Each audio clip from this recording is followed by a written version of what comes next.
একবার দরজাটা খুলে দিন, আপনার কদমটা বাড়িয়ে দেন। আমরা দুনিয়ার মানুষ নয়, আমরা জঙ্গলের বাঘ নয়, আল্লাহর কুদরতি বাঘ। আমরা এসেছি আপনার কদমে একটু সালাম করে মাসাবা করে চলে যাব। আপনার ভাগ্য বড়, কপাল বড়, নসিব বড়।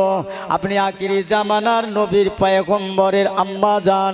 আমরা আপনার কদমে চুমাকে চলে যাব। বিশ্ব নবীর মার কদমে চুমাকে আমাদের জীবনকে ধন্য করবে। একটু চিল্লে বলেন সুবহানাল্লাহ। কোন নবী? আল্লাহ রসুল দুনিয়াতে আসলেন বাচ্চা বেলায়, শিশু বেলায়। একদিন আমার নবী হেঁটে হেঁটে যেদিকে জঙ্গল পাহাড় সেদিকে যাচ্ছে, আর আবু জেহেল ওই পথে যাচ্ছিল। চিনতে পেরে গেছে আব্দুল্লাহর বেটা। হে মোহাম্মদ, কোথায় যাচ্ছ? ওদিকে জঙ্গল, বাঘে খেয়ে ফেলবে, এসো আমি তোমাকে আমার ঘোড়ায় করে নিয়ে। সেদিন কি দয়া হলো, ঘোড়ার করে বসালেন পিছনে, ঘোড়ার পিছনে বসালেন। আর ঘোড়া যায় না, হাঁটে না, চলে না। আবু জেহেল ঘোড়াকে বলছে, ঘোড়া চলো চলো চলো। ঘোড়ার জবান খুলে গেল, বাদশা জাহাপানা, আপনি যে মানুষটাকে ঘোড়ার পিঠে ওঠালেন, বসালেন, ওই মানুষটাকে হয় নামিয়ে দেন, নাই সামনে নেন। আমি ঘোড়া হাঁটবো, নইলে আমাকে মারতে মারতে মেরে ফেললে আমি পাটা তুলব না। কেননা যাকে না আল্লাহ বানাইলে দুনিয়া কুল কায়নাত হতো না। সেই মহান নবী, মহান নেতা, আখিরি জামানার পয়গম্বর আজকে আপনার পিছনে থাকবে, বিয়াদবি করবে, অসম্মান করবে। আমরা সহ্য করতে পারবো না। আমাকে মারতে মারতে যদি এখানে মেরে ফেলে দাও, আমি যদি নিহত হয়ে যাই, মরে যাব, তবু মুহাম্মাদের আমি অসম্মান করব না। একবার জোরে বলুন সুবহানাল্লাহ। আবু জেহেল বলে, বাবা মুহাম্মদ আমার সামনে এসো তো। আল্লাহ রসুলের সামনে বসালেন।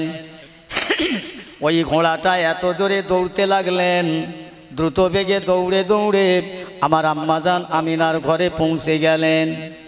আবু জেহেল আল্লাহ নবী মুহাম্মদ সাল্লামকে নামিয়ে দিয়ে বলছে, আমেনা, তোমার বেটা মুহাম্মাদের খবর কি রাখো না? আজকের যে জঙ্গলার দিকে যাচ্ছিল, আমি না থাকলে কে বাঘে খেয়ে নিত। আজ আপনাদের বিশ্বাস হয় নবীকে বাঘে খাবে? কখনো খায়? আবু জেহেল বলছে, আমি না থাকলে বাঘে খেয়ে নিত। আমিনা শুনে মুচকে হাসে। আবু জেহেল বলছে, আমেনা আমার কথা শুনে তুমি হাসছো, মস্কারা করছো? ও আবু জেহেল, শুনিলেন যে না, আজ আমার কসি মুহাম্মাদের বাঘে কোনোদিন খাবে না। প্রত্যেকটা রাত আল্লাহ পাকের একদল বাঘ আমার রাতের বেলা আমার ঘরের চারিপাশে তারা আমার কাছে ডাকতো আমার সঙ্গে দেখা করার জন্য। আমার কদমে মসাবা করে তারা চলে যেত।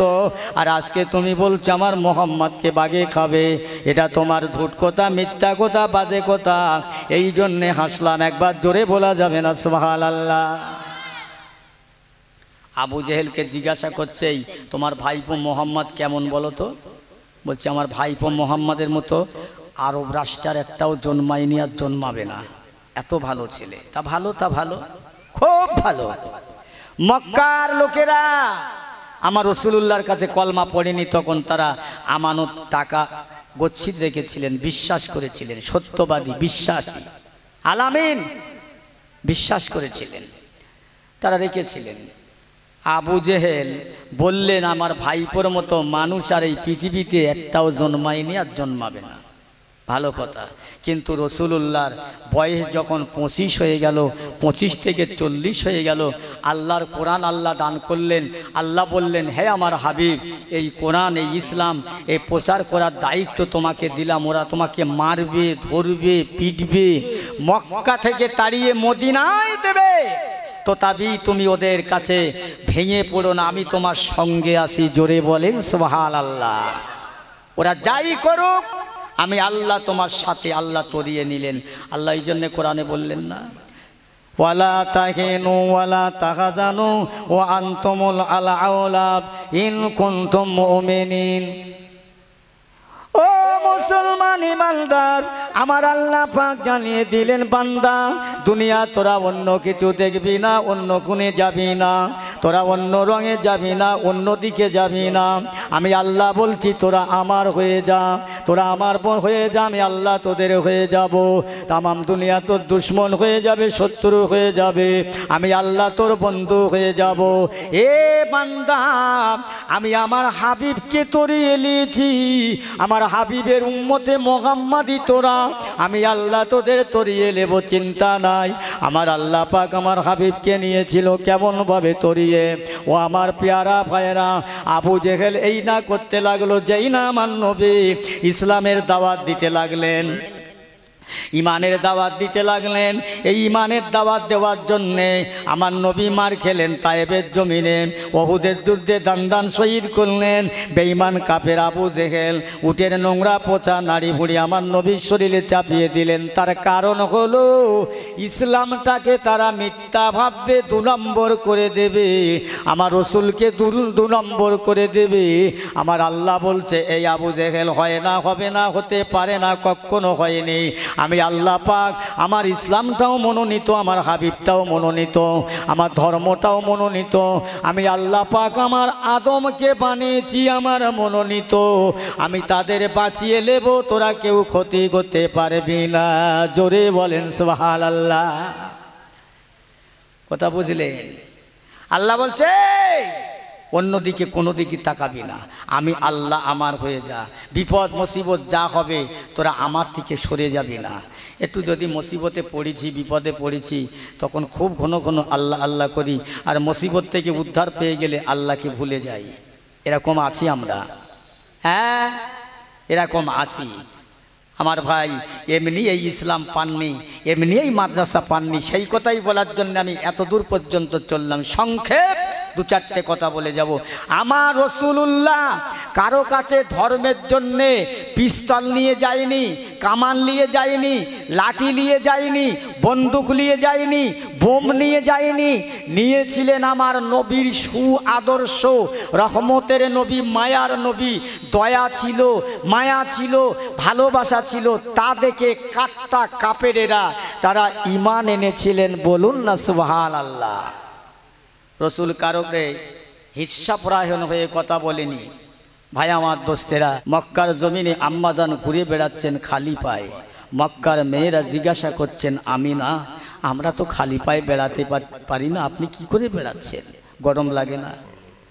আম্মাজান রাদিয়াল্লাহু তাআলা আনহু বলছেন, ও মক্কার মেয়েরা, আমি আমেনা বলছি, আমার পায়ের নিচে মক্কার জমিনটা গরম লাগে না, পাথরগুলো শক্ত পাথর, কাঁকরগুলো আমার পায়ের নিচে যেন নরম স্পন গধীর মতো লাগে। একবার জোরে বলা যাবে না সুবহানাল্লাহ? আল্লাহ রসুল রয়েছে মায়ের পরে। আম্মাজান আমেনা বর্ণনা করেন, আমি রাসূলুল্লাহর আম্মাজান আমেনা বুঝতে পারি আমার পেটে কচি রয়েছে, আমি কখনোই বুঝতে পারিনি আমার পেটটা ভারী হয় না, খেয়ে দিয়ে দমটা মোটা হয় না। ও মক্কার যুবতীরা, আমি আমেনা আমার কোনো কষ্ট হয় না, আমার পেটে যে বাচ্চা রয়েছে আমি বুঝতে পারি না, খেয়েও কষ্ট হয় না, পরেও কষ্ট হয় না, বেরিয়ে কষ্ট হয় না। আমার দেহটা এত সুন্দর, এত সুন্দর, এত সুন্দর, আমি সর্বদাই বড় সুন্দর লাভ করছি। আমার পেয়ারা ভাইয়েরা, আল্লাহ পাক আমার নবীকে কত সম্মান দেয়, কত ইজ্জত দেয়, কত সম্মান দিয়েছে, তখন দুনিয়া আসেননি। আম্মাজান আমেনা আবে জমজম কুয়া থেকে পানি আনার জন্য যাচ্ছেন। হযরতে জিবরাইল আলাইহিস সালাম আল্লাহ পাক জানিয়ে দিলেন, জিবরাইল যাও, আমার হাবিবুল্লাহর আম্মাজান, আমার বন্ধুর আম্মাজান পানি নিতে যাচ্ছে, কুয়ার পানিটা অনেক নিচুই নেমে গেছে। ও জিবরাইল গিয়ে পানিটা উঁচু করে ধরো, আমার বন্ধুর মা আমেনার পানি নিতে যেন কোনো কষ্ট হয় না, আমেনার কোনো কষ্ট না হয়। যাও। আমেনা পানি নেওয়ার জন্যে যার একদল পাখির ঝাঁকা মাথার দিক দিয়ে উড়ে যায়, কিচির মিচির করে তাদের ভাষায় বলছে, ওরে দেখতে পাস, বেয়াদবি করবি না। ওই যে মানুষটা যাচ্ছে, যে মহিলাটা, ওই মহিলাটা বিশ্ব নবীর আম্মা জান, রাহমাতুল্লিল আলামিনের আম্মা জান, যাকে না বানাইলে আমরা দুনিয়ায় পাখি পক্ষুল হইতাম না। সেই নবীর আম্মা জান আমেনা পাখিরা, খবরদার যেন আমিনার মাথার উপর দিয়ে পাক খাবি না, তাহলে বিশ্ব নবীকে বেয়াদবি করা হবে। জোরে বলুন সুবহানাল্লাহ। সেই নবী, যে নবীর ঘরের সামনে বসে আমরা জলসা শুনছি, দিচ্ছি, আহা, নবী আসলেন প্রত্যেকটা রাত। আল্লাহ নবীর আম্মা জান রাতের অন্ধকারে ঘুমের ঘরে স্বপ্ন দেখেন, কে জানো এসে বলে যায়, আমেনা, তোমার গর্ভে যিনি আছেন আর নাম আসমানি হলুম আহমাদি মুস্তফা মোহাম্মদুর রাসূলুল্লাহ, ইনি হলেন আখিরি জামানার পয়গম্বর, আখিরি জামানার নবী। ইমাম আহমদ বিন হাম্বল রাহমাতুল্লাহ আলাইহি স্লিপ হয়ে গেল। ইমাম আহমদ বিন হাম্বল মাথাটা নিচু করে মন ভরা দুঃখ নিয়ে, ভারাক্রান্ত মন নিয়ে চিন্তা করে, না না, এ মাদ্রাসা আমি রাখবো না, ভেঙে দেব, চুরমার করে দেব। হুজুর আবার চিন্তা করলেন, এ মাদ্রাসা তো একটা ছাত্র নয়। আমি আর একজনকে জিজ্ঞাসা করি, আর একজনকে জিজ্ঞাসা করলেন, এটা কোন জায়গা বাবা? মাদ্রাসা। এখানে কি করতে এসছো? কোরআন হাদিস শেখার জন্যে, মশলা শেখার জন্যে, আলেম হবার জন্যে। তো মশলা মশাইল শিখে, কোরআন হাদিস শিখে আলেম হয়ে কি করবে? হুজুর আমি কোরআন হাদিস শিক্ষা করে আলেমে হয়ে, মশলা মশাইল শিক্ষা করে মুফতি হয়ে দেশের অজ্ঞ মানুষকে জানাবো, যারা জানে না তাদেরকে জানিয়ে দেব, মশলা দেব, মানুষ জাহান্নাম চলে যাবে, আল্লাহর পথ থেকে দূরে যাবে। আমি মশলা দিয়ে, কোরআন দিয়ে, ইজমা কিয়াজ দিয়ে আল্লাহর পথ থেকে সরে যাওয়া মানুষগুলো আমি এমন কথা বলবো, তারা যেন আল্লাহর পথে ফিরে আসে, জাহান্নাম থেকে ফিরিয়ে আনার জন্যে বলবো। ইমাম আহমদ বিন হাম্বল রাহমাতুল্লাহ আলাইহি বলেছিলেন, ওনে না না, আমার মাদ্রাসাটা করা সার্থক হয়েছে। এই তো আছে, হ্যাঁ, এই তো শিক্ষা করে কি করবে, আছে তো, না আর ভাঙবো না। আমি মাদ্রাসার যত ছাত্র আছে, বাচ্চা ছেলেরা আছে, কথাটা বুঝবেন বাবা। এই মাদ্রাসায় পড়া কত গুরুত্ব জানো? ফুরফুরা শরীফের মুজাদ্দিদুজ্জামান দাদা হুজুর পীর কেবলা রাহমাতুল্লাহ আলাইহি বসিরাটের জমিনে বসে রইলেন। হুজুরের বাড়ির সম্মুখ দিয়ে মাদ্রাসার ছাত্ররা চলে যান। দাদা হুজুর কেবলা বসে বসে দেখলেন ছাত্ররা সবাই চলে গেল। আমার দাদা হুজুর পীর কেবলা রাহমাতুল্লাহ আলাইহি বেরিয়ে কি করছেন জানো? ওই মাদ্রাসার ছাত্ররা যেখানে পা দিয়েছে, ওই পায়ের কদমে, নকশার কদমে, পায়ের নকশার কদমের নকশাতে, ওই পায়ের দাগিতে আমার হুজুর দিনে পা দিয়ে পা মেলান। বসিরাটের হুজুর বললেন, হুজুর কি করছেন?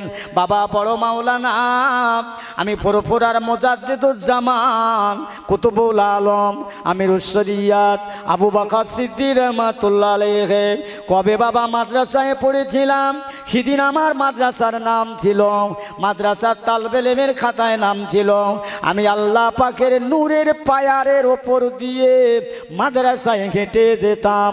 আমি ফারেক হয়ে গেলাম, আর মাদ্রাসায় আমার নূরের পায়ারের ওপর দিয়ে হাঁটা হয় না। তাই ছাত্রগুলো হেঁটে গিয়েছে, আল্লাহর ফেরেশতা পায়ার বিছিয়ে দিয়েছে, ওরা চলে গেছে। ওদের নকশায় পা দিয়ে আমি আবু বকর একটু নূরের পায়ারের ওপর দিয়ে হাঁটার জন্য, এই জন্য আমি ওদের কদমের নকশায় পাটা মেলাচ্ছি। জোরে বলুন। জোরে বলা যাবে না সুবহানাল্লাহ। মাদ্রাসায় যে ছেলেটা পড়তে যায়, বাড়ি থেকে মাদ্রাসা পর্যন্ত নূরের পায়ার বিছিয়ে দেওয়া হয়, আল্লাহর ফেরেশতারা দেয়, এদের কম সম্মান না। ও বাবা, যারা রাস্তার বারে বসে ফ্রি ফায়ার খেলে, ওরা কোন পায়ারের উপর দিয়ে হাঁটবে তা কি জানি বাবু। সব দেখো যুবক ছেলেগুলো মোবাইল নিয়ে পাগল। আর আল্লাহ এই মোবাইল যে কি যন্ত্র বিজ্ঞান আবিষ্কার করেছে আমি জানি না। এতে যে এত মিথ্যে কথা, এতে যে এত ফালতু কথা, আর এতে কখনই ফোন করে পায়খানার ভিতরে পায়খানা ফিরতে ঢুকেছে বাস্তব, ওখানে হ্যালো নাউজুবিল্লাহ আস্তাগফিরুল্লাহ, পায়খানা বাদ দিয়ে ফোন করছে। কি সর্বনাশ, কি জামানা এলো রে বাবা। যাক সব কথা বাদ, এরা একটু চায় না যে আমি একটু মাদ্রাসায় পড়ি। দেখবেন যে সমস্ত ছেলেগুলো বোকা বব্বর নাক দিয়ে শিকনি ঝরছে, একদম গেঁড়া মানে গেড়ুয়া গোবদা যারে বলে বাংলা কথা, কিছু বোঝে না, ওটাকে ধরে নিয়ে ফুরফুরে এই এই খড়গাছি মাদ্রাসায় দিয়ে হুজুর মরুকে ও বেকাটেরা সোজা করে দেবে। আর যেগুলো মেধাবী ব্রেনি ওগুলো কেজিও দিচ্ছে, চাকরি হবে, চাকরি হবে। ওদের ভালো ছেলে ভালো ব্রেনি মেধাবী ছাত্র হবে, ও চাকরি হবে, বাপ মা ওদের কেজিয়ে দিচ্ছে। আর বোকা ছোকাগুলো ধরে মাদ্রাসায় দিচ্ছে। এ কি বোকা বাপ মা।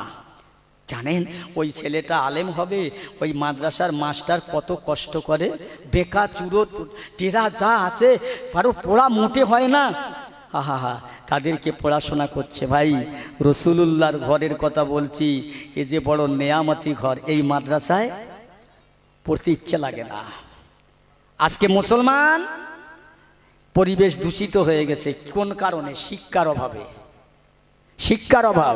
অন্যান্য জাতিরা এক একটা বাড়ি দুটো তিনটে করে চাকরি পাচ্ছে, এক একটা বাড়ি দু তিনজন লোক, বিশেষ করে অন্য কম ভাইরাই আমি নাম করে বলি বাঙাল জাতিরা, প্রত্যেকের ঘরে ঘরে চাকরি। আর মুসলমান বলছে এমন রাজ্যে বাস করছি মুসলমানের চাকরি নেই, তোমার কি আছে তা চাকরি দেবে? কচু এখনো পেটে ডুবুরি ফেলে দিলে হরফ পাওয়া যায় না। এমন কি এই ইসলাম ধর্মের মানুষ হয়ে এ গোসল করে কিভাবে জানে না, নিজের দেহটাকে পাক হবে কি করে এটাও জানে না, পেশাব ফিরে পানি লোয়া তো আলাদা জিনিস। এই কষ্ট নিচ্ছেন নাকি আমার কথায়? এই সবাই বলেন কষ্ট নিচ্ছেন নাকি? আমি কি আপনাদের শত্রু? আমি কি আপনাদের দুশ্মন? তাহলে যে কথাগুলো বলছি আপনাদের ভালো লাগছে না খারাপ লাগছে? আর খারাপ লাগবে তো এদের, যারা যায় না এর বিরোধিতা করে, এদের খারাপ লাগবে। খারাপ লাগবে না বাবু? তালে তাল মিলালে হবে না। খোদার কসম করে বলি, এই দুনিয়াতে আল্লাহ আল্লাহ রসুল ছাড়া আমাদের কেউ নেই, আখেরাতে আল্লাহ আল্লাহ রসুল ছাড়া কেউ থাকবে না। যতই চাকরি করো ঠিক তাই করো। এ মুসলমান জাতির পরিবেশ খারাপ হয়েছে, এর ওষুধ কোথায়? এর দাওয়াই কোথায়? এর দাওয়াই হলো শিক্ষা। শিক্ষা জাতির মেরুদণ্ড, যার মধ্যে শিক্ষা আছে সে ধর্ম সম্পর্কে তার জ্ঞান আছে। বলেন না সুবহানাল্লাহ। শিক্ষা নেই তার কিছুই নেই। আমার পেয়ারা ভাইরা, তুমি যে কথা বলতে চাচ্ছিলাম, এই মাদ্রাসা এখন মক্কা শরীফের জমিনে একটা ছেলে মাদ্রাসায় পড়ে, খুব মন দিয়ে শুনবেন। বহুদিন এগার কথা, বহু আলেমদের কাছে শোনা, সেসব আলেম আর নেই, সব কবর বাড়ি চলে গেছে। কথা বুঝলেন? আমরাও একদিন যাব। মক্কা শরীফের জমিনটা বড় গরম, মরুভূমি, রৌদ্র যখন হয়, হাদি সাহেবরা শুনেছি হাদি সাহেবদের মুখে যে যখন অত্যন্ত রৌদ্র হয় মাটি যেন টকবক করে ফোটে, এত তাপ, এত গরম, পা রাখা যায় না। একটা ছেলে মাদ্রাসায় যায় খালি পায়। এখন মাদ্রাসার মাস্টার খুব বুদ্ধিমান, খুব আল্লাহওয়ালা মানুষ। ছেলেটাকে দেখলেন, জিজ্ঞেস করছেন, এই বাবা তোমার জুতো নেই? হুজুর না। কেন? এই মক্কার জমিনে তুমি হেঁটে, গরম জায়গা, তোমার পা কষ্ট হয় না? হুজুর কি করব, আমার আব্বা খুব গরিব মানুষ, খেটে সংসার চালাতে কষ্ট হয়, জুতো কিনতে পারে না। মাস্টার বললেন, ঠিক আছে বাবা, শোনো শোনো, পাকাটা খুব ছোলো করে দে, রাখো আস্তে করে। শোনো বাবা, আমি তোমাকে একটা কথা বলছি, এই আমার এই ছোটোবেলাকার এক জোড়া জুতো আছে, তোমার পায়ে হবে বাবা, একটু অমেরামত আছে, একটু ছেঁড়া আছে, তা আমি ছাড়ার পয়সা দিচ্ছি, জুতো দুটো সেরে নিয়ে কাল থেকে মাদ্রাসায় আসবে পায়ে দিয়ে, খালি পায়ে খবরদার আসবে না। এখন হুজুরের কথা মতো বাড়িতে গিয়ে ভাত খেয়ে মক্কার বাজারে গিয়ে জুতো দুটো এক জুতো সারনেওয়ালার কাছে দিলেন। আমার দুটো সেরে দেন। বেচারা ঘুরতে ঘুরতে বেখিয়ালে বেসরণে পয়সাটা খরচ করে ফেলেছে। পয়সাটা জুতো সারার কাছে গিয়ে বলে, যা আমার সে হুজুর পয়সা দিয়েছিল জুতো সারাই করার জন্যে, কিন্তু আমি তো খাবার খেয়ে ফেলেছি, আমি জুতোটা নেবো কি দিয়ে? আস্তে আস্তে গিয়ে বলছে, সেই জুতো যিনি সেরেছে বলছে, বাবু আজকে আমি পয়সা দিতে পারবো না আপনার জুতো সারার, তা না দেওয়ার জন্যে আমি আমার রসুলুল্লাহ দুটো হাদিস পাক শোনাবো, কালকে দেব পয়সা। ও জুতো সারাওয়ালা বলছে, মিস্ত্রি বলছে, তোর হাদিস পাক শুনে আমার পেট ভরবে না, আমার বউ ছেলেপুলের পেট ভরবে, পয়সা দে। বলছে, বাবু আজকের পয়সা নেই, একটা কোরআন পাকের আয়াত শোনাবো। বলছে, না, দুটো তিনটে চারটে পাঁচটা কথা বললো। শেষের বেলা ওই মিস্ত্রি রেগে মেগে বলছে, এই তুই জুতো সেরেছি, জুতোর পয়সা দে তো, তোর হাদিস কোরআন শুনে আমার পেট ভরবে না, যা।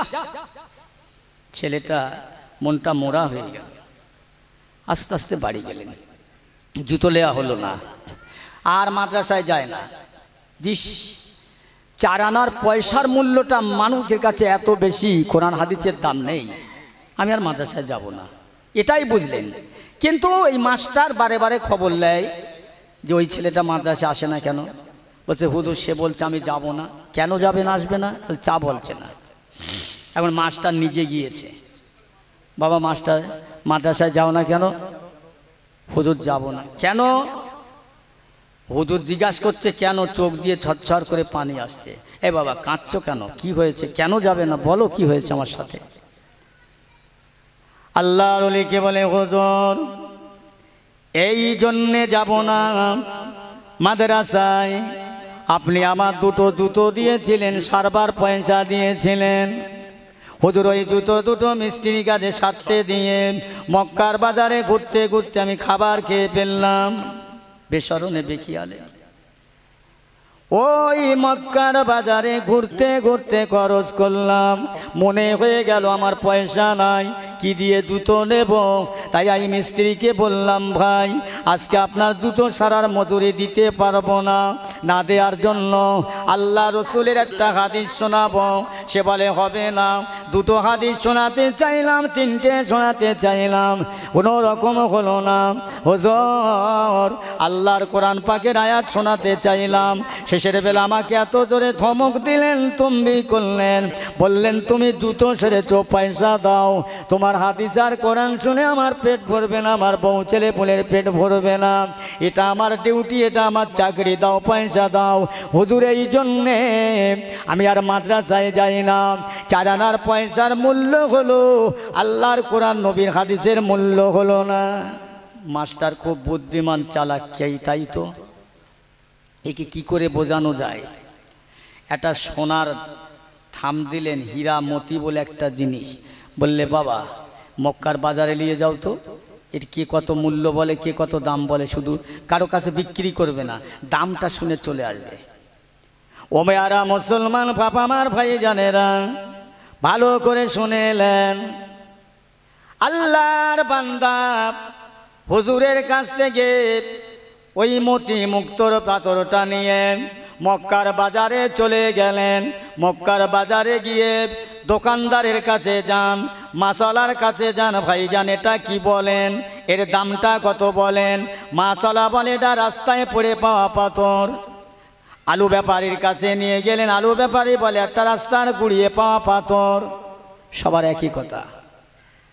শেষ পর্যন্ত 3 তলা স্বর্ণকারের দোকান, ওখানেই নিয়ে গেলেন। দোকানদারকে বলা হলো, বলুন বলুন এইটার দাম কত, মূল্য কত, আমি বিক্রি করার জন্য আসেন নাই। স্বর্ণকার কষ্টি পাথরে ফেলে যাচাই করে দেখলেন, ওই স্বর্ণকারটা যাচাই করে দেখে বললে, বাবা তোমার এই জিনিসটার দাম কত, মূল্য কত আমি বলতে পারবো না, তবে এতটুকু বলতে পারি, আমার এই 3 তলা বাড়ি, আমার এর মধ্যে যা আছে সামানপত্র সব যদি তোমার দিয়ে দেই, আমার কিন্তু ওই জিনিসটার মূল্য দেওয়া শেষ হবে না। একবার জোরে বলা যাবে না সুবহানাল্লাহ। মাস্টার বলছে, মাস্টারের কাছে চলে আসলেন, বাবা বলো তো কে কত দাম বললেন। হুজুর মাছ ব্যাপারী বলেছে পাথর, আলু ব্যাপারী বলেছে পাথর, যেখানে নিয়ে গেছি সবার কথা এক পাথর। তা পাথরটা কি পাথর কেউ বললে না। দাম কত কেউ বলে না।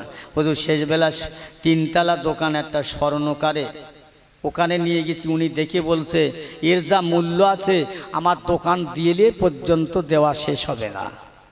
বলছে বাবা কিছু বোঝা গেছে? বাবা কিছু বুঝেছ? হুজুর কি?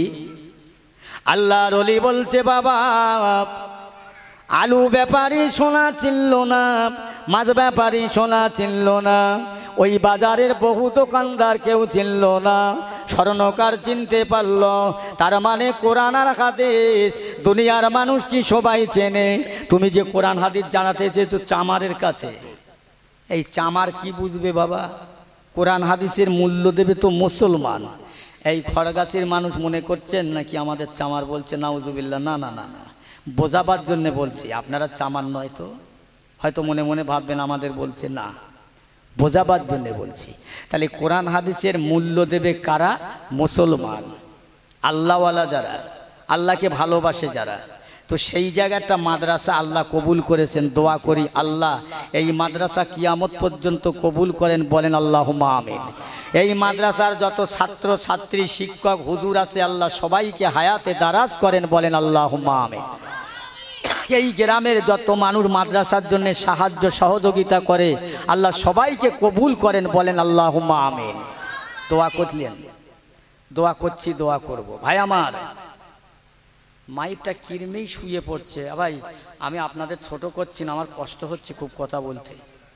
সাউন্ডটা কমিয়ে দিচ্ছেন কেন? অসুবিধে কোথায়? ফাঁকি দিবেন না ভাই, ফাঁকি দিও না, ভালো করে চালান। আমার পরে যে বক্তা আসবে তিনিও বলবে এই কথা। আমার ভাইরা অত জোরে না, অত জোরে না, এভাবে থাক। হ্যাঁ ঠিক আছে, এবার থাক থাক। ও রাগ করছেন নাকি আমার কথায়? এই দেখছি রাগ করে যেন ঘুরপাক দিচ্ছে নাকি? রাগ করেন না, আমাদের প্রত্যেক রাত তো কথা বলতে হয়, কষ্ট হয় বাবা। তাহলে মাদ্রাসার ভালোবাসা রাখবেন, আল্লাহ নবীর সঙ্গে ভালোবাসা রাখবেন, আল্লাহ নবীকে জিন্দা বলে ভালোবাসা রাখবেন। এই মাদ্রাসায় যত ছেলে পড়াশোনা করে, এই মাদ্রাসায় যত ছেলে পড়াশোনা করে, যাদের বাড়ি খাই দাই করে, আল্লাহ বরকত দেয়, বরকত দেবেন। আমার পিয়ারা ভাইরা দোস্তেরা, আমি যে কথা বলতে চাচ্ছি, কি ছিলেন? শিক্ষার অভাব। আমার নবী শিক্ষার কথা বললেন, শিক্ষার কথা বললেন। সর্বপ্রথম এই জাতি শিক্ষা মেনে নেবার কথা, মানবার কথা, কিন্তু মানল না, মেনে নিল না।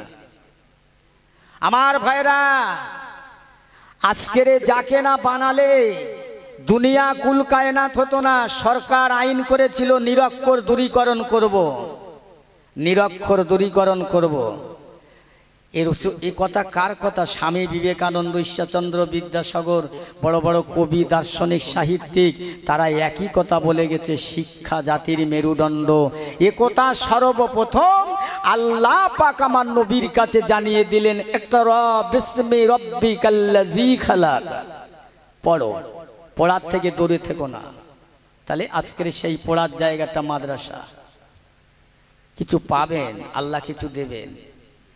এ নবীর আদর্শবান তৈরি হবে এই মাদ্রাসায় থেকে, বুঝলেন? আমার পিয়ারা ভাইরা, এই মাদ্রাসার জন্যে কেউ কৃপণ করবেন না। যদি করেন তাহলে আল্লাহ রসুলের সঙ্গে দুশ্মনী করা হলো। এই মাদ্রাসা পেলেন কোথায়? এই মসজিদ, এ টুপি, এ দাড়ি, আমার রসুলের কষ্টের মেহনত, রসুলের বড় কষ্টের ফল। যিনি ইসলামের দাওয়াত এখনো দেন নাই, হায়াতে দুনিয়াতে আসলেন কবে? সাইয়েদেনা মুসা আলাইহিস সালাম দুনিয়া থেকে চলে গেলেন, ঈসা আলাইহিস সালাম চতুর্থ আসমানে উঠে গেলেন। 570 বছর আর দুনিয়ায় নবী ছিলেন না। দুনিয়া ছিলেন অন্ধকারে আচ্ছন্ন, জাহিলিয়াতের জামানা, বর্বরতার জামানা। সতীদাহ আইন ছিল, স্বামী মরে গেলে তার বিবিকে জ্যান্ত এই চিতায় পুড়িয়ে দিত, নাই তো বলতো স্বামী হারামে ওর মুখ দেখলে মানুষের অন্ন হবে না, এরকম আইন ছিল। আর কি ছিল? মেয়ে সন্তানকে জ্যান্ত দাফন করে দিত। আর কি ছিল? একটা বাড়িতে যদি 5টা সন্তান থাকতো, তার বাপ মরে গেলে বড় ছেলে তার মাকে তার বিবি হিসাবে ব্যবহার করতো, নাউজুবিল্লাহ। এরকম বড় বড় আইন ছিল। সেই রকম একটা 570 বছর দুনিয়ায় নবী ছিল না। হা 570 বছর পরে রবিউল আউয়াল মাসে 12ই রবিউল আউয়াল শবে সাদেকে আমার আল্লাহ মক্কার মুআজ্জামা আম্মাজান আমিনার ঘরে আমার নবীকে পাঠালেন। জোরে বলুন সুবহানাল্লাহ। নবী তো নবী, কিরকম নবী? আজকের নূহ আলাইহিস সালাম বেঁচে ছিলেন 900 বছর। একটু বলতে হয় 900 বছর বেঁচে ছিলেন, একটা দুটো বছর নয়। 900 বছর বেঁচে মাত্র 59 জন মানুষ মুসলমান হলো। আল্লাহ পাকের কাছে বললেন, আল্লাহ এতদিন আমাকে বাঁচালেন আর এত হেদায়েতের কথা বললাম, মাত্র 59 জন মানুষ হেদায়েত হলো, আর বাদ বাকি হলো না। আল্লাহ বলছেন, এই নূহ, আমি দুনিয়াকে প্লাবন দেব, শেষ করে দেব, তুফান দেব। আল্লাহ আমার উপায় কিস্তি বানাও, কিস্তি তৈরি করো। খুব সংক্ষেপ করে বলছি, কিস্তি বানালেন, বিশাল বড় কিস্তি। এখন নূহ আলাইহিস সালামের জামানায় যে জালেম বাদশাহ, সে বলল এই কিস্তি না, নূহুর মাথা হ্যান হয়ে গেছে, খারাপ হয়ে গেছে। এখানে না আছে পানি, না আছে সাগর, না আছে সমুদ্র, অথচ কিস্তি বানিয়েছে, শুকনো জায়গায় চালাবে কি করে? এই কিস্তিটাকে তোমরা পায়খানা হিসাবে ব্যবহার করো। আমি বাদশাহ হুকুম দিলাম, এই কিস্তিতে যদি কেউ পায়খানা না করে সমাজচ্যুত করে কারারুদ্ধ করব, সমাজচ্যুত করব। কথা বুঝলেন? এক 80 বছরে বুড়ি লাঠি ধরে ধরে বলে, যদি নূহুর কিস্তিতে পায়খানা না করা হয় তাহলে আজীবনকাল কারাগারে, তা অন্তত পায়খানা করে আমি সুস্থভাবে বাঁচতে চাই, ভালোভাবে।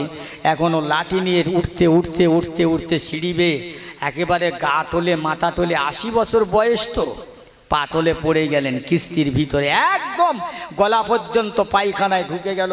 ওই 80 বছরে বুড়ি হয়ে গেল 16 বছরে একটা ছুঁড়ি। জোরে বলবেন না সুবহানাল্লাহ? এসব কার দ্বারাই হয়েছে? এই কথা বলেন, কে করেছে? এই জোরে বলেন, কে করলেন? আল্লাহ। একটু কথা বলেন নাকি? আমি একলা ওয়াজ করবো, আপনারা একটু ওয়াজ করেন আমার সঙ্গে। তাহলে নূহ আলাইহিস সালামের কিস্তি পায়খানায় ভরে গেলেন। আল্লাহ নবী বলছেন, আল্লাহ কি হাল, কি হচ্ছে, ওরা কি করছেন? আল্লাহ বলছেন, নূহ চিন্তা করো না, আমি তো আছি। এত ঘামড়াও কেন? মাথ ঘামড়াও, কোনো চিন্তা নেই, আমি তো আছি। একেবারে 80 বছরে বুড়ি, 16-17 বছর বয়সে ছুরি হয়ে গেল। আর ওই পায়খানা সব দেশের লোকে মাখা শুরু করলো। জন্মরোগ, কুষ্ঠব্যাধি, যে রোগে জীবনে ডাক্তার সারাতে পারে না, জন্মরোগ, সেই সব রোগ সেরে যাচ্ছে। আর নেই পায়খানার কিস্তি, পরিষ্কার হয়ে গেছে। পানি দিয়ে ধুয়ে ব্যারেলে করে, ড্রামে করে সব বয়ে বয়ে কোথায় থেকে সে লেক চলে যাচ্ছে। আল্লাহ বলছে, নূহ দেখেছো, দেখেছো? আল্লাহ বহুত শুকরিয়া আপনার দরবারে, আলহামদুলিল্লাহ। আপনি কি না পারেন? নূহ কারা পরিষ্কার করলো? আল্লাহ পাক যারাই নোংরা করলো তারাই বলে, হ্যাঁ আমি আল্লাহ এমন তাগ লাগাচ্ছি, আল্লাহ পাক আমি এমন তাগ লাগিয়ে দিয়েছি, ও যারাই নোংরা করেছে না তারাই পরিষ্কার করে দিয়েছে। জোরে বলুন না সুবহানাল্লাহ। নূহ আলাইহিস সালাম কিস্তি বানিয়ে একদিন রাস্তা দিয়ে ঘুরতে ঘুরতে যাচ্ছে, দেখছেন একটা বুড়ি মেয়ে ছেলে, বাংলা ছোট্ট ঘর, খাজুর পাতা দিয়ে ছাওয়া। ছেলেপুলেরা ঘর করে, দেখেননি খেলার ঘর? এই এটা আমার রান্নাঘর, এটা আমার শোবার ঘর, খাজুর পাতা দিয়ে ছাওয়া, খাজুর পাতা দিয়ে আপনার ঘেরা। তো ওই রকম একটা ঘরে একটা বুড়ি বসে বসে কলমা পড়ছে, লা ইলাহা ইল্লাল্লাহু নূহু নবিউল্লাহ। নূহ আলাইহিস সালাম গিয়ে বলছে, বুড়ি মা তোমার ঘর কোথায়? বলছে, এই তো আমার ঘর, এই তো ঘর, যে কটা দিন আছি এইভাবেই যাবে। ও মা, দুনিয়াতে আল্লাহ প্লাবন দেবে, তুফান দেবে। বলছে, কবে বাবা সেটা? তোমার উপায়? বলে, আমার আল্লাহ আমাকে একটা কিস্তি বানাতে বলে, যে আমি কিস্তি বানাচ্ছি। বলে, আল্লাহ চাই তো বাবা একটু তুলে নিস, আমারে একটু মনে রাখিস। পেয়ারা মুসলমান বাবাজি আমার ভাইয়েরা, আল্লাহর প্লাবন শুরু হয়ে গেল। আল্লাহ বা কেমন প্লাবন দিলেন! আহা, আল্লাহ নবী নূহ আলাইহিস সালামের বিবি রান্না করে, জ্বলন্ত চুলো দাউ দাউ করে জ্বলছে, জ্বলন্ত চুলো থেকে পানি ওঠা শুরু হয়, আসমান থেকে পানি বর্ষণ শুরু হয়। একদিকে আসমান থেকে পানি হয়, জমিন ফুঁড়ে পানি বার হয়। আল্লাহ নবী নূহ আলাইহিস সালাম ওই সময় নিজের বিবিকে, নিজের কলমা পড়াওয়ালাদেরকে ডেকে নিয়ে সঙ্গে করে কিস্তিতে উঠে পড়লেন। কিস্তি ভাসতে লাগলো। নূহুর বেটা কেনানকে বলল, বাবা তোমার কিস্তিতে উঠে পড়ো, বেঁচে যাবে। নূহুর বেটা কেনান বলল, না তোমার কিস্তিতে উঠবো না, দরিয়ায় যা পানি আছে দুনিয়া আমার হাঁটু এক হাঁটু হবে না। আল্লাহ বলে, নূহুরে আর একবার যদি তোমার ছেলের দিকে কিস্তি ভিড়াও, তোমার ছেলেকে আহাল বলে পরিচয় দাও, আলিয়া ওলাদ বলে পরিচয় দাও, ও নূহু তোমার নবুয়াতের দপ্তর থেকে নামটা মুছে দেব। আল্লাহ পাকের সেজদায় পড়ে কাঁদতে লাগলেন, আল্লাহ পাক আপনি আলেমুল গায়েব, বুঝতে পেরেছেন, আমাকে মাফ করে দেবেন। আমার ভাইয়েরা, প্লাবন থেমে গেল। দুনিয়ার একটা জীব জানোয়ার বেঁচে নাই। পাহাড়ের 70 ফুট পানি বৃদ্ধি হয়। নূহ আলাইহিস সালামের মনে পড়ে গেল বুড়ি মহিলাটার কথা, স্মরণ ছিল না ওঠাবার সময়, বেখিয়াল হয়ে গেল। আল্লাহ পাক কথা দিয়েছিলাম নেব, কিন্তু মনে নাই। এখন আপনার বান্দি কেমন আছে জানি না। প্লাবন থেমে যায়। আল্লাহ নবী ঘুরতে ঘুরতে ওই জায়গায় যেয়ে দেখছে সেই বুড়ি মহিলাটা এখনো বিদ্যমান, ওই ঘরে বেঁচে আছে। একবার জোরে বলা যাবে না সুবহানাল্লাহ? আল্লাহ নবী নূহ আলাইহিস সালাম গিয়ে বলছে, মা কেমন আছো? মা ভালো আছি বাবা। আপনি কি সেই নূহ নবী? বলে, হ্যাঁ মা। এখানে কতদিন আছো? বলে, সেই থেকে আছি বাবা। আল্লাহর বান্দি বুড়ি মেয়ে ছেলে বলছে, বাবা ও জামানার পয়গম্বর, কবে বাবা তুফান হবে, প্লাবন হবে, কদিন বাকি আছে? নূহ আলাইহিস সালাম বললেন, মা তুমি কি কিছুই জানো না? বলে, বাবা প্লাবন তো হয়ে গেছে মা। কবে প্লাবন হলো, কবে কি হলো বাবা? ঠান্ডা পানির বাতাস আমার গায়ে লাগলো না। একবার জোরে বলা যাবে না সুবহানাল্লাহ? সুবহানাল্লাহ তো বেশ জোরে হচ্ছে, খুব জোরে হচ্ছে। দরুদ শরীফ আল্লাহুম্মা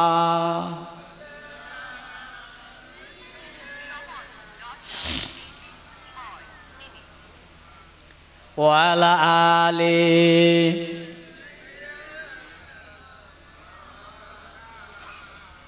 আমার ভাইরা, তাহলে বুড়ি মহিলাটা কার উপরে ভরসা ছিল? আস্থা ছিল, বিশ্বাস ছিল যে আল্লাহর উপরে, আল্লাহ যদি আমাকে রাখে তো থাকবো, আল্লাহ যদি বাঁচায় তো বাঁচবো, আল্লাহ যদি মেরে দেয় তো মরবো। অন্য কারোর উপরে ভরসা ছিল না। আজকের আমার আপনার নবী নূহ আলাইহিস সালাম 900 বছর বেঁচে 59 জন মানুষ হেদায়েত হলো। আর আমার নবী 63 বছর জীবনে ইসলামটাকে দুনিয়ার শুরু থেকে শেষ পর্যন্ত আল্লাহ তো মউতের কারো গ্যারান্টি করে দেয় নাই।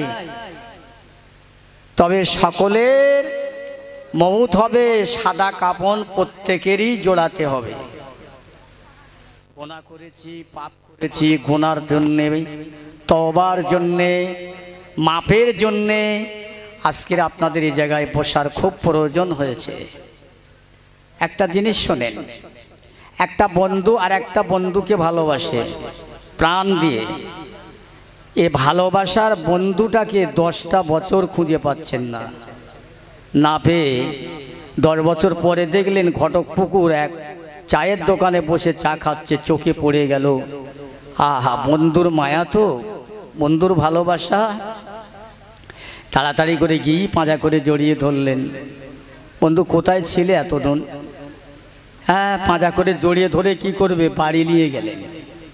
তাহলে বন্ধুকে ছাড়ল না। পুলিশ আবার যারা আসামি তাদেরকে ধরার জন্যে পুলিশ সারাক্ষণ ঘুরছে, যে আসামিটাকে ধরবে খুঁজে পাচ্ছে না। ঘুরতে ঘুরতে দেখলেন মল্লিকাটির বাজারে এক দোকানে বসে আছে। ও বাবা, পুলিশ দেখতে পেয়েই মাত্রে হাত কড়া লাগিয়ে জাল গাড়িতে তুলে নেই, তোর জন্য আমার ঘুম নেই। তাহলে বন্ধু যেমন বন্ধুকে ছাড়ে না, পুলিশ তার আসামিকে ছাড়ে না। এই জলসা যদি আল্লাহর দরবারে কবুল হয়, যারা বসে আছেন সবাই জান্নাতি বলেন সুবহানাল্লাহ। জোরে বলতে হবে সুবহানাল্লাহ। আর জলসা যদি না শোনেন, না আসেন, তাহলে জবাব আপনাকে দিতে হবে, কৈফিয়ত দিতে হবে। যেহেতু মাদ্রাসার জলসা, এর উপরে যদি কেউ রাগ করেন, তাহলে রাগ করলেন কার উপরে? আল্লাহ আল্লাহ রসুলের উপরে, বুঝেছেন? তাই আমি সবাইকে বলবো, দেরি না করে, সময়টাকে নষ্ট না করে আপনারা প্রত্যেকে সেই মজলিসে বসে যান।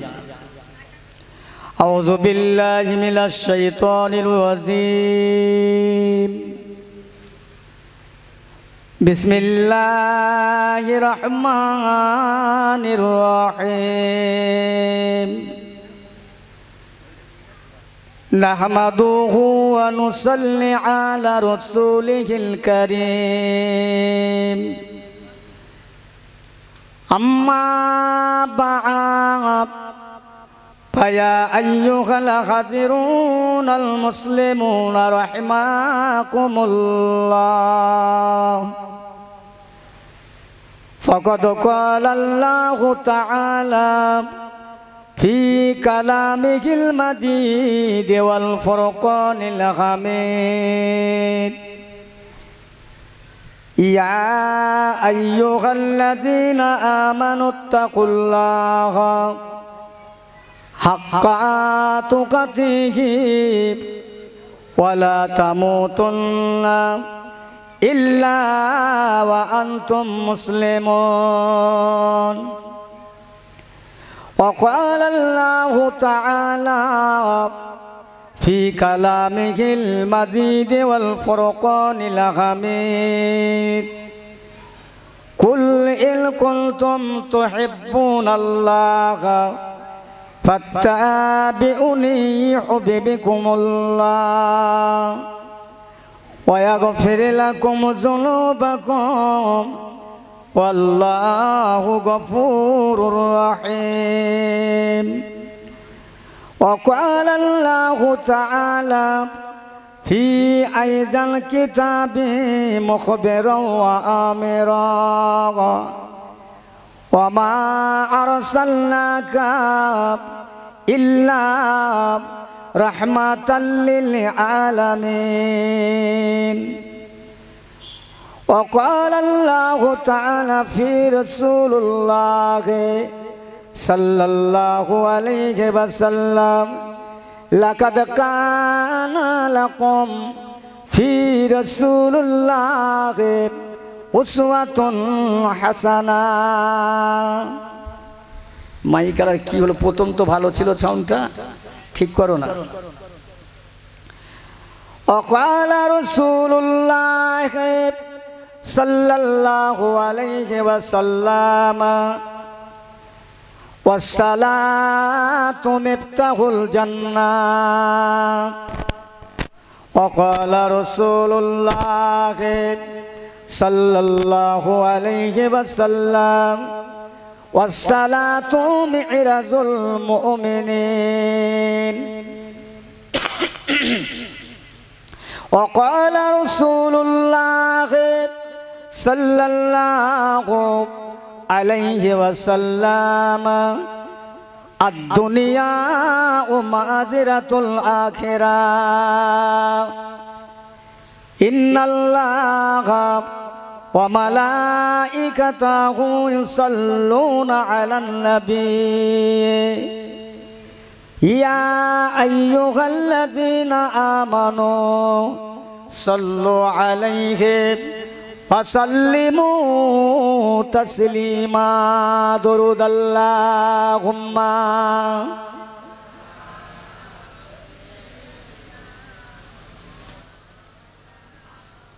وعلى آله. দেনা বাবু মাইকটা ঠিক করে কাছাকাছি বললি, গালের ভেতর দিয়ে বলবো নাকি? কষ্ট হচ্ছে খুব আমার, ঠিক করে দে বাবু। আচ্ছা, আপনারা এমন করছেন কেন? এই সন্ধেবেলা দরুদ শরীফ পড়বেন, মহব্বত করে আওয়াজ করে বিশ্বনবীর শানে জলসা দিয়েছেন, আমার বলতে লাগবে কেন? হ্যাঁ, আপনার আমার নেক ভাই, সলে ভাই, আল্লাহওয়ালা, দিনদার, জ্ঞানী গুণী, সুশিক্ষিত। হ্যাঁ, আপনাদের মতো জ্ঞানী তো আমি নয়। আপনারা সব কেতাব কুতুব পড়া মানুষ, ইতিহাস জীবনী পড়া মানুষ, আল্লাহওয়ালা মানুষ। আমি আপনাদের মাঝে একজন কিছুই জানি না, সবাই বুঝতে পারছেন। আমি এসেছি আপনাদের খিদমতে দুটো কথা বলার জন্যে। আপনারা যদি বলেন না শোনেন, তাহলে কোথায় বলবো? ডাক্তার বাড়ি রুগী আছে, রুগীকে ডাক্তারকে রুগীর কাছে আনা হলো, তো রুগী যদি বলে আমার চিকিৎসা করতে হবে না, ওটাও, তাহলে কি হবে? আপনারা দেশের মানুষ মিলেমিশে এই মজলিস করেছেন বাবা, আল্লাহ আল্লাহ রসুলের মহাব্বতে খুব উচ্চ আওয়াজে প্রাণ ভরি মন ভরি পড়লে কি হবে? আস্তেও পড়লে আল্লাহ শোনে, জোরেও পড়লে আল্লাহ শোনে। বলেন না সুবহানাল্লাহ।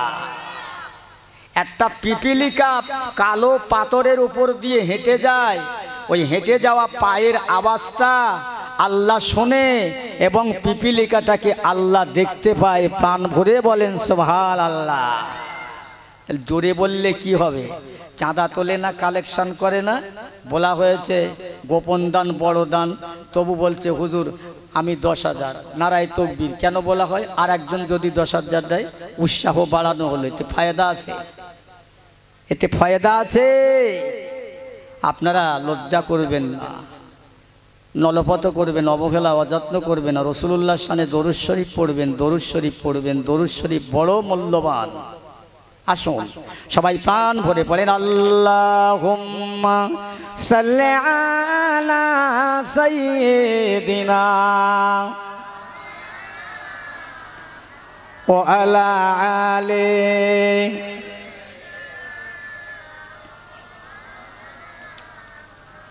উষর মরু ধূসর বুকে শান্তি সুদায় খোস্তুফান শূন্য দেশে তৃণলতাপ রসুল মানব ফুল বাগান। সে যে মোদের দয়ার নবী তাজেদারে মদিনা, তাহার শানে পড়ি দরুদ আমরা মুমিন মুমিনা। আল্লাহুম্মা সাল্লি আলা সাইয়্যিদিনা মাওলানা মুহাম্মদ ওয়া আলা আলি।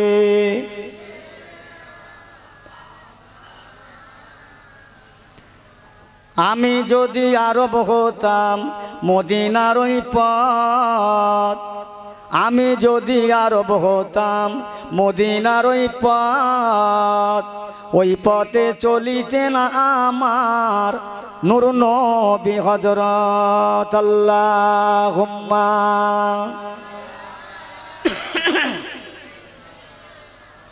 ওয়া আলা আলি সাইয়্যিদিনা। तौहीदी का डंका आलम में बजवा दिया कमली वाले ने, पी पी के प्याले कौसर के लूटेंगे मजाजी भर भर के। इन्ना आतैना कल कौसर फरमा दिया कमली वाले ने। बोलो ला इलाहा, সবাই পড়েন লা ইলাহা লা ইলাহা ইল্লাল্লাহু মুহাম্মাদুর রাসূলুল্লাহ। লা ইলাহা ইল্লাল্লাহ ইল্লাল্লাহ লা ইলাহা ইল্লাল্লাহু মুহাম্মাদুর রাসূলুল্লাহ। আল্লাহুম্মা সাল্লি আলা মাওলানা মুহাম্মদ।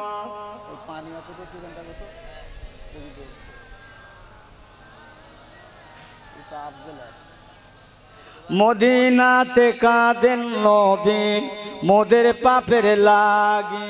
পানিটা ফেলে দাও, ওই পানি ঢালো। মদিনাতে কাঁদেন নবী মোদের পাপের লাগি, মদিনার ওই ভিজায় মাটি নবীর চোখের জল। সাল্লে আলা মুহাম্মাদিন বল সকলে বল আল্লাহুম্মা।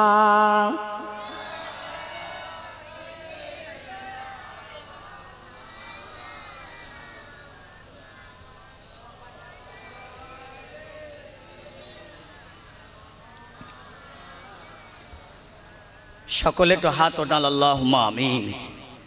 ইয়া আল্লাহ পাক পরওয়ারদিগারে মাওলা, এশার নামাজ অন্তে আপনার দরবারে দুটো হাত তোলার আগে কলেমা শরীফ, কোরআন শরীফ, দরুদ শরীফ তেলাওয়াত করেছি। আল্লাহ আমরা সবাই আপনার দরবারে যারা হাত পেতেছি সবাই আপনার দরবারে হাত পাতার আগে আল্লাহ আমরা প্রত্যেকে গুনাহগার। আল্লাহ গুনার বোঝা আমাদের বেসমার।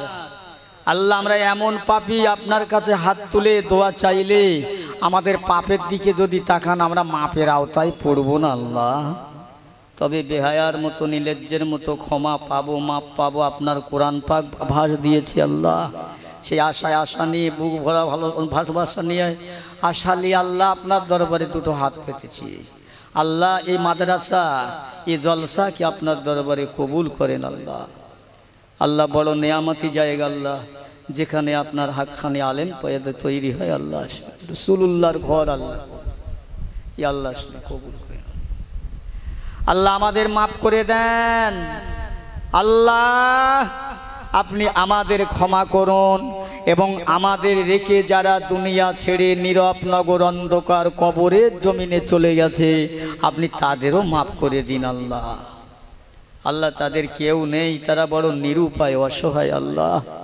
আমরা তাদের সন্তান হয়ে দুটো হাত পেতেছি আল্লাহ, আমাদের মাফ করেন, তাদের মাফ করেন আল্লাহ। আল্লাহ আমাদের সকলকে মাফ। সমস্ত প্রশংসা পাক আল্লাহ তাআলা, অদ্বিতীয় তিনি, তার মহিমা অপার। হে বিশ্বপালক দয়াবান করুণা নিদান, বিচার দিনের কর্তা আপনি সর্বশক্তিমান। বেহেশতেরি সোজা পথে চালাইও মোদের, চালিয়েছ যেই পথে সিও বন্ধুদের। পথভ্রষ্ট পাপীগণ চলেছে যে পথে, খোদা কি মোদের খোদা নিও না সে পথে। হে রহিম রহমান জগতের প্রতি কবুল করো গো দোয়া নূরের মিনতি। যে পথে চলিলে খোদা পাইব তোমায়, সে পথে চালাও মোদের হইয়া সহায়। যে পথে ফেরান্তি চিরপরিতাপ, সে পথে নিও না মোদের গোপাগ যাক। পাপ করি পাপে থাকি পাপে ডুবেছি, তবু আপনার রহমতের ভরসায় মোরা আছি। তুলি দুটি হাত করি মোনাজাত, কবুল করো গো দয়ে গুনাহগার বান্দা। ইয়া রাব্বাল আলামিন আল্লাহ পাক, কাঁদি বারে বারে আপনারই দরবারে। কবুল করিও মোদের দোয়া, মাফ করিও মোদের গুনাহ। লজ্জা দিও না কাল কঠিন মহাশর ময়দানে। সুবহানা রাব্বিকা রব্বিল ইজ্জাতি আম্মা ইয়াসিফুন, ওয়াসসালামুন আলাল মুরসালিন, ওয়ালহামদুলিল্লাহি রাব্বিল আলামিন। বাক লা ইলাহা ইল্লাল্লাহু মুহাম্মাদুর রাসূলুল্লাহ।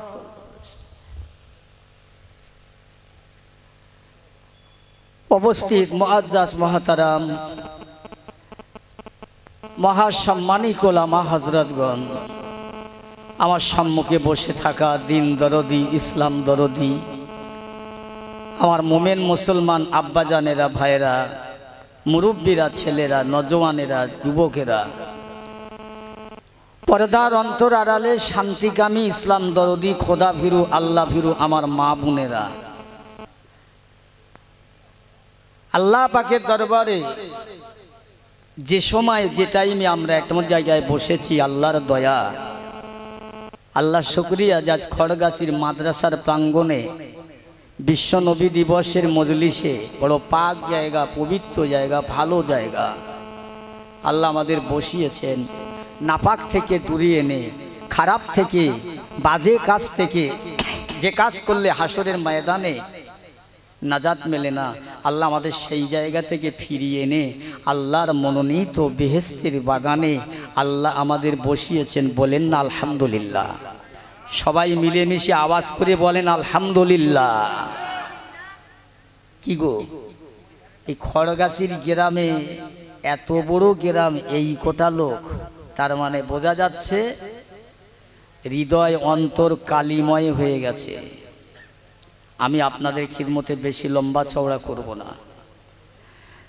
তার উপরে জানাই সেই বিশ্বনবী আখিরি নবী রহমাতুল্লিল আলামিন শাফিউল মুজনবিন খাতামান নবীন হুজুর মুহাম্মদ রাসূলুল্লাহ সাল্লাল্লাহু আলাইহি ওয়াসাল্লামের কদমে রইল লক্ষ লক্ষ অসংখ্য দরুদ এবং সালাম। সবাই বলি সাল্লাল্লাহু, এই বলেন সাল্লাল্লাহু আলাইহি ওয়াসাল্লাম। একটু কথা বলবেন আমার সঙ্গে, কথা বলেন, ঘুম লাগবে, কষ্ট হবে। একটা মানুষকে যদি বলা হয় এখান থেকে হেঁটে চাম্পাটি যেতে, এই জামানায় এত সোজা না, কিন্তু ট্র্যাক্টরের সাথে হেঁটে যাবে সারা বেলা, ঠিক কি না বলেন? ও ট্র্যাক্টরের সাথে সারা বেলা ঘুরবে, খালি হাঁটবে না, এখানে বসে থাকবে না। ওই রাস্তার পাড়ে বসে থাকলে মোবাইল দেখা যাবে, ফ্রি ফায়ার খেলা যাবে, বাজে গল্প করা যাবে, বাজে কথা বলা যাবে, ঘুম লাগবে না। শয়তান তো আষ্টে পিষ্টে বেঁধে ফেলেছে। সেই ঘুম থেকে বাঁচার জন্য এখানে কিন্তু শয়তান ঘুম পড়াবে। এই মাঝখানে ফাঁকা আছে না, ও ঢুকে পড়বে। শয়তানকে চেনেন? ও যেখানে যেরাম সময় সেরে মানে পরিবেশ সে সেই সময় কাজে লাগায়। ওর টুপি আছে, দাড়ি আছে, হ্যাঁ, ওর জুব্বা আছে, ওর হাতে আবার বাদ্য আছে, যন্ত্র আছে, বেলা আছে, ঢোল আছে। ও যেখানে যেমন পরিবেশ সেখানে তখন কাজে লাগায়। কথা বলছেন না? কথা বলবেন। আল্লাহ পাকের দরবারে লক্ষ কোটি শুকরিয়া। ভাই আমার দোস্তেরা, ওয়াজ নসিহাত করার মতন মনোমানসিকতা আমার কি আছে? বিশ্বাস আপনাদের হয়? একমাত্র আমার আব্বা মায়ের দোয়া, আমার পীরের দোয়া, আমার উস্তাদের দোয়া, আপনাদের দোয়া, মর্জি মোবারক আল্লাহর। খুব সংক্ষেপ সময়, এই যে মাদ্রাসা রসুলের ঘর, মসজিদ হলো আল্লাহর ঘর। একটা কথা বলে নেই, হজরতে ইমাম আহমদ বিন হাম্বল রহমাতুল্লাহ আলাইহির জামানায় একটা মাদ্রাসা করলেন। ওই মাদ্রাসার হুজুরের টাকায়, হুজুরের পয়সায়, হুজুরের মেহনতে বিরাট মাদ্রাসা। ক্লাস হচ্ছে, ছাত্রদের মাস্টাররা ক্লাস নিচ্ছেন, হুজুর ঢুকলেন তো সবাই সম্মান করলেন, শ্রদ্ধা করলেন। হুজুর এক ক্লাসে ঢুকে বলছে, বাবা আমার একটা কথা আছে তোমাদের কাছে, একটু জিজ্ঞেস করবো। হুজুর বলেন। এক ছাত্রকে জিজ্ঞেস করছে, এই জায়গাটার নাম কি? বলছে মাদ্রাসা। কি করতে এসেছে? পড়াশোনা করতে। পড়াশোনা করে কি করবে? আমি পড়াশোনা করে মানুষের আমাকে সম্মান করবে, ইজ্জত করবে, আমাকে ডাকবে, শেখার জন্য আমি এই জন্য এসেছি। ইমাম আহমদ বিন হাম্বলের মনটা খারাপ হয়ে গেল। এই গল্প করছো কেন? মনটা খারাপ হয়ে গেল। হিস, এই নিয়ত করে বাঁচটা ভর্তি হয়েছে, লোকেরাও সম্মান করবে।